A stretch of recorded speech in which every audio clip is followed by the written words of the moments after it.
I spent the past few days watching every iteration of Willy Wonka put to film. The 1971 classic starring Gene Wilder, the 2005 abomination with Johnny Depp, yeah, I said it, come at me, and even the little-known 2017 animated remake with Tom and Jerry in it for some reason. And now that the brand new Timothee Chalamet-led prequel-ish version of the movie is officially in theaters, my journey is complete. So, can the new Wonka musical possibly live up to the original? Well, let's talk about it. What's up, my dude? Your friendly neighborhood Tony here, and as I do with all my movie reviews, I'm gonna give you a little bit of information about Wonka, who made it, what it's about, all that good stuff. Then I'll go into the things I did and did not like about the movie, the pros and cons. And finally, I'll let you know who I think the movie's for, if anyone. If that kind of thing sounds cool to you and you want to keep up to speed on all the new big movies that are coming out, make sure you subscribe. All right, so as I mentioned, Wonka is kind of a prequel to the 1971 movie, but not really. It follows a version of Willy Wonka as he attempts to go from a low-level, poor magician slash chocolate peddler to the candy-making icon that he's known to be in the other movies. This movie is directed by Paul King, who is most notably known for doing the two Paddington movies, which were both fantastic. It also has a pretty killer cast with, of course, Timothee Chalamet playing Willy Wonka himself. You've also got Olivia Colman,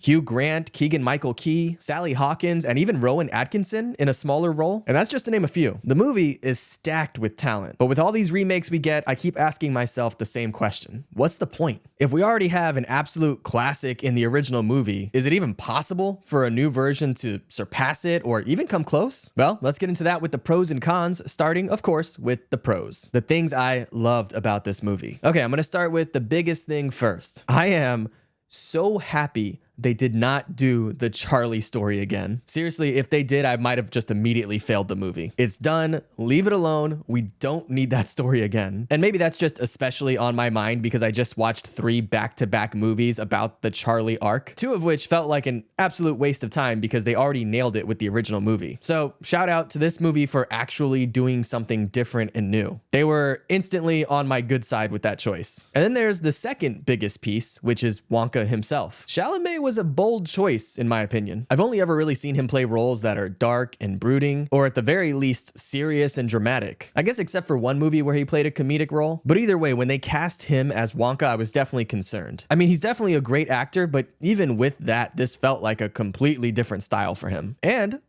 I liked it. He was very charismatic and charming as Willy Wonka. And even though I started the movie at a place where I was kind of doubting his ability, by the end I was fully bought in. He's really good. The rest of the cast was also really great. Not a weak link in there at all for me. Olivia Colman and Tom Davis were hilarious and gross in their roles. Keegan-Michael Key had me cracking up at what they were doing with his character throughout the movie, and I won't spoil it for you at all, but it is brilliant. Calah, who plays kind of the young sidekick to Willy Wonka, was also really great. She really balanced his character out, I feel like, and she also had her own really important arc in the story. Honestly, there's nothing to complain about with the casting, in my opinion. I also really enjoyed the vibe of the movie. It's very different from the OG, but it's supposed to be when you kind of think about where the character's at. This Wonka is at the very beginning of his story, and the one that you have in the original movie is at the very end. So it makes sense that it wouldn't be as dark and that this version of Willy Wonka wouldn't be as cynical or jaded as the one we see with Gene Wilder. Overall, though, it does still stick to that general style of the original movie. It just kind of lightens it up a bit. And although some people might not like that, I think it'll really hit for especially the younger generation. I also like that they pay homage to some of the original music, but at the same time have entirely new songs in this one. I think only time will tell if the new songs end up being as memorable as the originals, but there were definitely at least a couple songs throughout the movie that felt really catchy and kind of had me humming along as we watched it. I also think that the dialogue was very well written. When it comes to dialogue, there's something that I really like. It's kind of hard to explain, and only really well written movies can do it. It's basically when the conversations are a little messy. Like, it's not just that I say a line, then you say a line, then I say a line. There are moments when characters might be talking over each other, or they might mumble something on the side. It just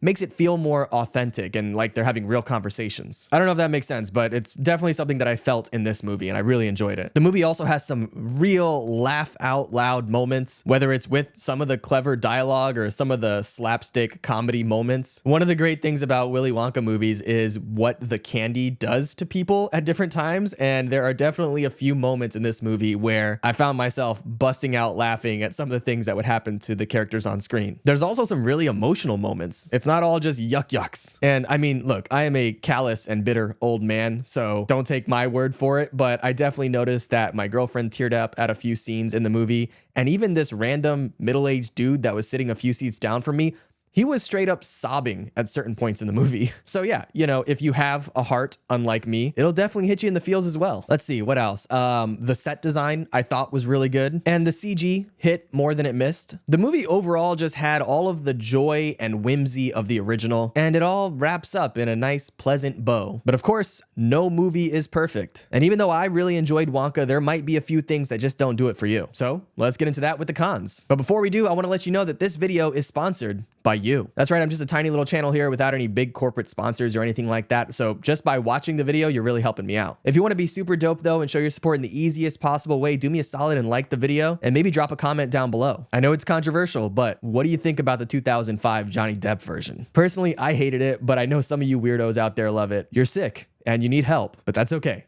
I still love you. Either way, let me know what you think in the comments below. Also, I want to say right now, I am making a massive push to get to 2,000 subscribers by the end of the year. We've only got a couple weeks left here, and we are getting ever closer to that massive milestone. So if you do want to keep up to speed on all the new movies that are coming out in theaters and on streaming, or if you know someone that might be interested, share this with your friends and make sure you subscribe. Either way, if you do, I appreciate it. All right, back to the cons. The very first thing that jumped out to me when this movie started was some of the singing. Now, here's the thing. I don't think Timothee Chalamet is a bad singer at all. He can totally carry a tune, no problem. Is he a great singer? No, definitely not. But that's okay. You don't really have to be a phenomenal singer for this particular role. My problem is really more with the sound mixing. And you probably won't fully understand what I mean by that unless you're an AV nerd like me, but I think you can still hear it even if you're not familiar with that concept. See, when they shot the movie, I'm sure that they were all singing on set, and then they would go into a recording booth to kind of re-record all the vocals to make them sound better and more polished, that kind of thing. The problem is that the sound that a microphone picks up in a soundproof recording booth is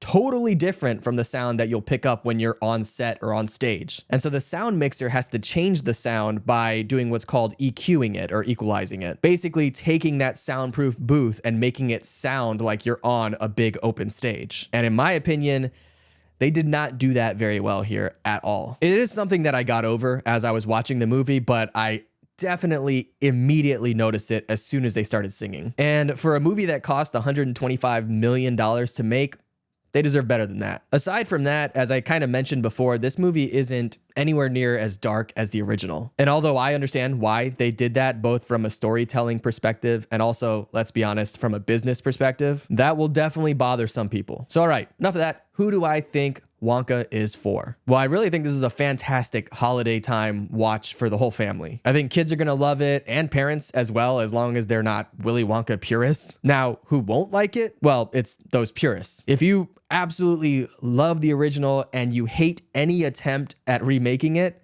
this might not be for you. For me personally, I'd love it if you could put your bias aside and give it a fair shake, because I genuinely had a great time watching it, and I love the original, and I was super skeptical going into this one. Honestly, as the movie was getting into the second act, I was already thinking to myself, man, I gotta own this on Blu-ray. So yeah, it was some good, wholesome fun for me, and I hope it will be for you too. Of course, these are just my thoughts and opinions. Let me know what you think in the comments below. If Wonka sounds interesting to you, make sure you check it out in theaters this weekend. And if you've seen Wonka already, let me know what you think in the comments. And of course, if you want to keep up to speed on all the new big movies that are coming out in theaters and on streaming, make sure you subscribe. Help me get to 2K by 2K24. All right, my dude. I'll catch you in the next one. Be good.